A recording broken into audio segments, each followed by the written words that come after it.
Good evening all of you. मैं पंकज विश्वकर्मा आप लोग को सादा एजुकेशन प्लेटफॉर्म पर स्वागत करता हूं। और आज हम लोग पढ़ेंगे पीयूष ग्रंथ के बारे में। तो होली की छुट्टी के पहले से 2-3 दिन पहले भी नहीं पढ़ा पाए और इधर बड़ा गैप हो गया, पढ़ा नहीं पाए ना। बहुत सारे कार्यों के कारण भाई नहीं पढ़ा पाए, हम भी व्यस्त रह गए। और लेकिन अब कंटिन्यू पढ़ाया जाएगा। तो आज हम लोग बेहतरीन अंदाज में पीयूष ग्रंथ के बारे में पढ़ेंगे। और आप लोग भाई चैनल को अधिक से अधिक सब्सक्राइब कीजिए और अधिक से अधिक लाइक कीजिए, अपने दोस्तों के साथ ज़्यादा से ज़्यादा शेयर कीजिए ताकि वीडियो कुछ लोगों तक पहुँचे। बहुत दूर दूर तक पहुँचाने का कार्य आप लोगों का है, ठीक है। अधिक से अधिक दोस्तों के साथ शेयर जरूर कीजिए, सब्सक्राइब की संख्या भी बढ़ाइए। और हम आप लोग के लिए जान लीजिए कि पूरा निःशुल्क बात किया जा रहा है। और गृह विज्ञान के विद्यार्थियों के लिए तो जान लीजिए सबसे बेहतरीन बात चल रहा है। जो लोग पढ़ चुके हैं वो रिवीजन कर ले, जो लोग नहीं पढ़े हैं वो अपना कॉपी कलम लेके बेहतरीन नोट्स बनाते रहिए। तो चलिए ठीक है, अब हम लोग शुरू करते हैं पीयूष ग्रंथ के बारे में। तो ध्यान से सुनिए, पीयूष ग्रंथ को किस किस नाम से हम लोग कहते हैं, जानते हैं। देखिए, पीयूष ग्रंथ को हम लोग मास्टर ग्रंथ भी कहते हैं, पीयूष ग्रंथ को हम लोग पिट्यूटरी ग्रंथ भी कहते हैं, पीयूष ग्रंथ को हम लोग हाइपोफाइसिस सेरेबाई भी कहते हैं। क्या कहते हैं भैया? हाइपोफाइसिस सेरेबाई भी कहते हैं। पीयूष ग्रंथ को हम लोग सबसे जटिल ग्रंथ कहते हैं। और पीयूष ग्रंथ के द्वारा सबसे ज्यादा हार्मोन्स का स्राव होता है, इसलिए इसे अधिक हार्मोन्स स्राव करने वाला ग्रंथ भी कहते हैं। इतना नाम आप लोग ध्यान से रखे रहिएगा। ये सब जगह से क्वेश्चन आया है कि मास्टर ग्रंथ किसे कहते हैं, पीयूष ग्रंथ को पिट्यूटरी ग्रंथ किसे कहते हैं, पीयूष ग्रंथ को हाइपोफाइसिस ग्रंथ किसे कहते हैं, पीयूष ग्रंथ को सबसे जटिल ग्रंथि कौन है, पीयूष ग्रंथि, अधिक हार्मोन्स का स्राव करने वाली ग्रंथि कौन है, पीयूष ग्रंथि। चलिए अब इसका हम लोग कुछ सामान्य परिचय को नोट करते हैं। आप लोग बिल्कुल हमारे साथ बिल्कुल नोट्स बनाते चलिए।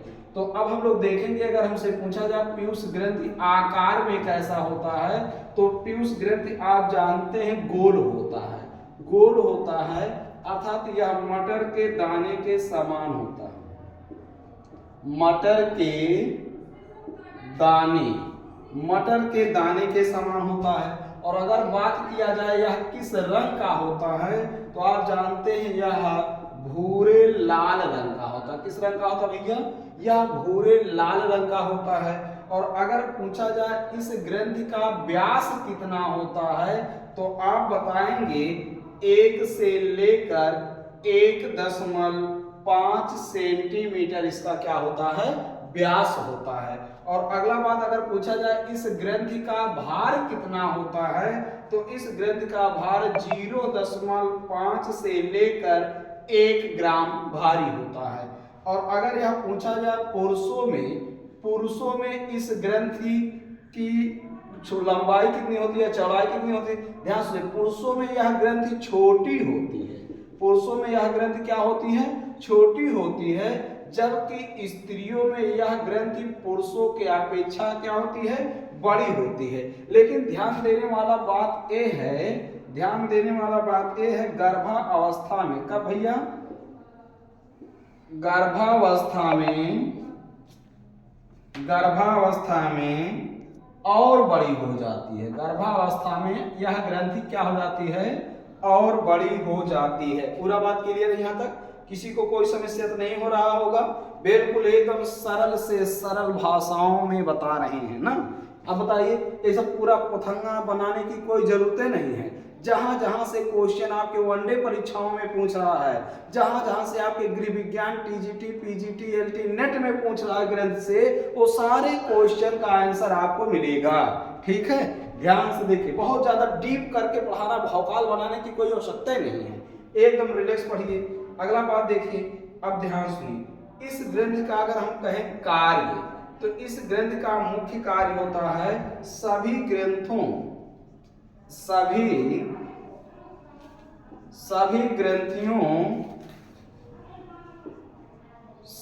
ग्रंथियों के द्वारा स्रावित हार्मोन्स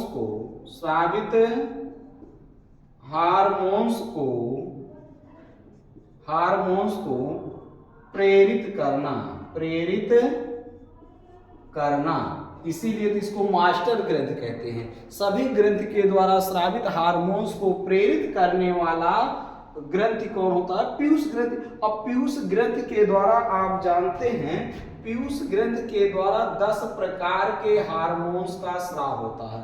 सबसे ज्यादा हार्मोन्स का स्राव करने वाला ग्रंथि कौन होता है?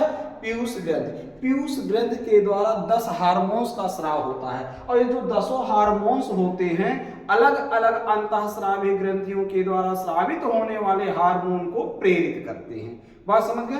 जैसे एड्रिनल ग्रंथि के द्वारा एड्रिनलिन हार्मोन का स्राव होता है, तो स्राव एड्रिनलिन होता है कहां से? एड्रिनल ग्रंथि के द्वारा हो रहा है, लेकिन प्रेरित कौन करता है? पीयूष ग्रंथि का हार्मोन्स करता है। अंडाशय के द्वारा प्रोजेस्टेरॉन हार्मोन्स का स्राव होता है, लेकिन प्रेरित कौन करता है? पीयूष ग्रंथि के द्वारा स्रावित होने वाला हार्मोन्स करता है। अभी हम आपको पीयूष ग्रंथि के सभी हार्मोन्स और उनके कार्य का वर्णन करा देते हैं। बस अभी पहले आप लोग परिचय सुन लीजिए, हार्मोन्स इसको अलग से अभी लास्ट में बता देते हैं। ठीक, तो आप जानिए पीयूष ग्रंथि के द्वारा स्रावित हार्मोन्स का कार्य क्या है? सभी ग्रंथियों के द्वारा स्रावित हार्मोन्स को प्रेरित करना। और अब कितने हार्मोन्स का स्राव होता है भैया? 10 हार्मोन्स। बात समझ गए? पूछा जाएगा सबसे ज्यादा हार्मोन्स का स्राव करने वाला ग्रंथि कौन होता है? पीयूष ग्रंथि होता है। लेकिन जब इस पीयूष ग्रंथि के हार्मोन्स की क्या हो जाएगी? कमी। तो कमी हो जाएगी तो रोग हो जाएंगे भन्न भन्न। कौन से रोग होंगे? बौनापन। कौन सा रोग हो जाएगा?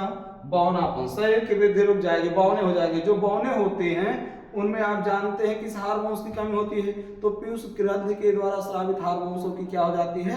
कमी हो जाती है। वृद्धि हार्मोन्स की क्या हो जाती है? कमी हो जाती है, जिसके कारण कौन सा रोग हो गया? बौनापन। ठीक है, और कौन सा रोग होगा? और रोग होगा साइमंड का रोग। कौन सा रोग है? साइमंड का रोग। अब साइमंड के रोग का मतलब क्या होता है? साइमंड का रोग मतलब बुढ़ों जैसा लक्षण हो जाएगा, कई सारी समस्याएं उत्पन्न हो जाएंगी। तो कई सारी समस्याएं जो उत्पन्न हो गई उसको हम यहाँ क्या करें? साइमंड का रोग। ठीक है, बुढ़ों जैसा लक्षण, बालों पक जाएंगे, बहुत सारी समस्याएं हो जाएंगी।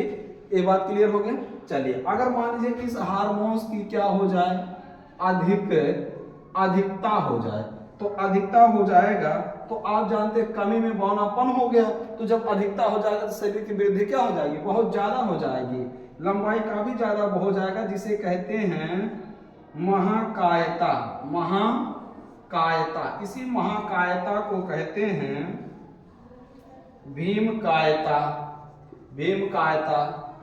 ठीक है, अब शरीर बढ़ के 8 फीट लगभग हो जाता है। तो जिसका शरीर की लंबाई 8 फीट हो गया, इसका मतलब उनमें पीयूष ग्रंथि के द्वारा स्रावित हार्मोन, वृद्धि हार्मोन की बहुत ज्यादा अधिकता हो गई, इसलिए उसमें क्या हो गया? महाकायता। उनका महाकायता को भीमकायता कहा गया। भीम जानेगा तो एकदम लंबे चौड़े थे एकदम, तो इससे शरीर बढ़ जाएगा, बहुत लंबा हो जाएगा।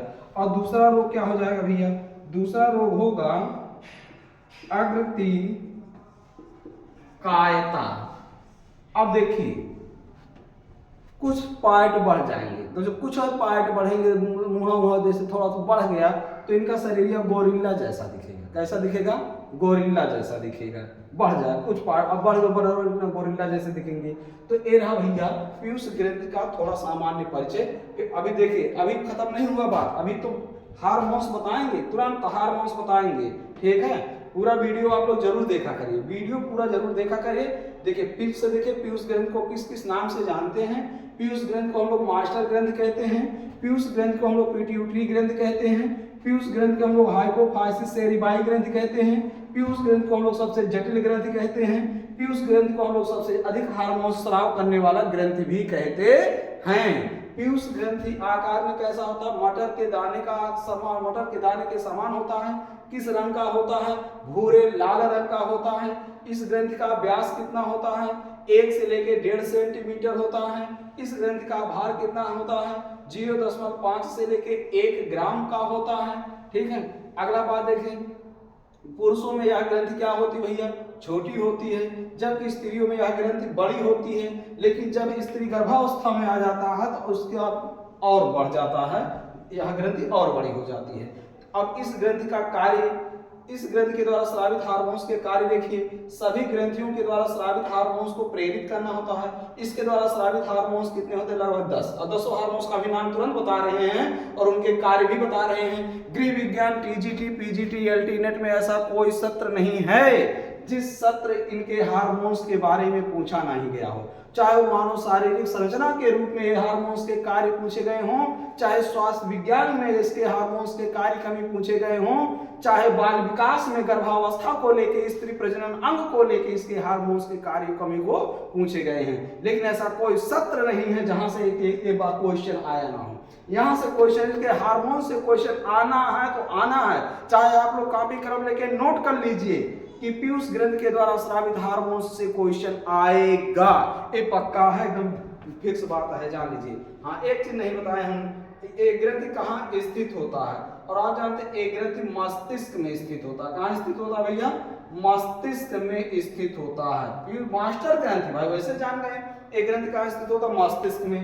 जब इस ग्रंथि के द्वारा स्रावित हार्मोन्स की कमी हो जाएगी, कौन सा रोग होगा? बौनापन।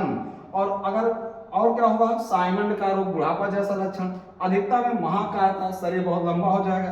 अग्रतकायता, कुछ अंग बढ़ जाएंगे, जैसे शरीर या गोरिल्ला जैसा दिखेगा। पूरा बात क्लियर है? चलिए अब हम आपको तुरंत बता रहे हैं पीयूष ग्रंथि के द्वारा स्रावित हार्मोन्सों का नाम और उनके कार्य। चलिए तुरंत आप लोग नोट कर लीजिए, एकदम बेहतरीन अंदाज में स्क्रीनशॉट ले लीजिए भाना दिना। चलिए अब देखिए, हमने बताया आपको पीयूष ग्रंथि के द्वारा स्रावित हार्मोन्स का नाम, उनका और कार्य। हम आप लोग को बताएं कि सबसे ज्यादा हार्मोन्स का स्राव करने वाली ग्रंथि कौन है? पीयूष ग्रंथि है। तो आप जान गए जब पीयूष ग्रंथि है तो पीयूष ग्रंथि के द्वारा स्रावित हार्मोन्सों का नाम ध्यान से देखिए। पहला क्या? सोमेटोट्रोपिन हार्मोन या वृद्धि हार्मोन। दूसरा प्रोलैक्टिन हार्मोन, पुटिका प्रेरक हार्मोन, ल्यूटिनाइजिंग हार्मोन, अंतराली कोश का प्रेरक hormone, adrenocorticotropic hormone, thyrotropic hormone, melanocyte प्रेरक hormone, vasopressin hormone, oxytocin hormone. एक कार्य। अब देखिए सभी हार्मोन्स का आप लोग पहले स्क्रीनशॉट जब ले लीजिएगा तो एक बार हमारा लेक्चर पूरा जरूर सुनिएगा, क्योंकि इसमें कुछ त्रुटियां भी हैं। जैसे सोमेटोट्रोपिन हार्मोन या वृद्धि हार्मोन, देखिए इसका कार्य देखिए, शरीर की, ध्यान से देखिएगा, शरीर की वृद्धि, कोश का विभाजन, पेशियों व अस्थियों के विकास को प्रेरित करना होता है। दूसरा कार्य क्या है? प्रोटीन, डीएनए, आरएनए के संश्लेषण को प्रभावित करता है। तीसरा कार्य क्या है? ग्लाइकोजेनेसिस, ग्लूकोनियोजेनेसिस को प्रभावित करना। कौन सा हार्मोन ये सब कार्य कर रहा है? सोमेटोट्रोपिन हार्मोन कर रहा है, सब ध्यान में रख के रहिएगा। अगला बात देखिए, प्रोलैक्टिन हार्मोन। प्रोलैक्टिन हार्मोन का बेहतरीन कार्य सुनिए, गर्भावस्था के समय स्तनों की वृद्धि को प्रेरित करना। ध्यान सुनिए, गर्भावस्था के समय स्तनों की वृद्धि को प्रेरित करता है। दूसरा है स्तनों में दुग्ध का निर्माण करता है। यहाँ गलत लिखा गया है, हमने सुधारा। यहाँ देखिए, स्तनों में दुग्ध स्राव को प्रेरित करना नहीं, बल्कि स्तनों में दुग्ध स्राव का निर्माण करना। मतलब स्तन में दूध का निर्माण कौन करता है? प्रोलैक्टिन करता है, जबकि स्राव करने का कार्य ऑक्सीटोसिन करता है। कौन करता है? ऑक्सीटोसिन करता है। यहाँ ध्यान सुनिएगा फिर से, प्रोलैक्टिन हार्मोन का कार्य गर्भावस्था के समय स्तनों की वृद्धि को प्रेरित करता है और स्तनों में दूध के निर्माण को भी प्रेरित करता है। दूध का निर्माण करता कौन? Prolactin hormone. पुटिका प्रेरक हार्मोन पुरुषों में शुक्रजनन और स्त्रियों में अंड उत्सर्ग को प्रेरित करता है। क्लियर हो गया? ये बात यहाँ सब सही है। ल्यूटिनाइजिंग हार्मोन, ध्यान सुनिए, स्त्रियों में अंड उत्सर्ग, कार्पस ल्यूटियम के विकास व प्रोजेस्टेरॉन हार्मोन के स्राव को प्रेरित करता है। कौन? Luteinizing hormone. ध्यान में रखे रहिएगा, आपसे कई बार पूछा गया है प्रोजेस्टेरॉन हार्मोन का स्राव कहाँ से होता है? तो स्राव अंडाशय से होता है। लेकिन प्रोजेस्टेरॉन हार्मोन के स्राव में सहायक कौन होता है? प्रेरित करने वाला हार्मोन कौन होता है? ल्यूटिनाइजिंग हार्मोन होता है। क्वेश्चन ऐसे बदल बदल के पूछता है।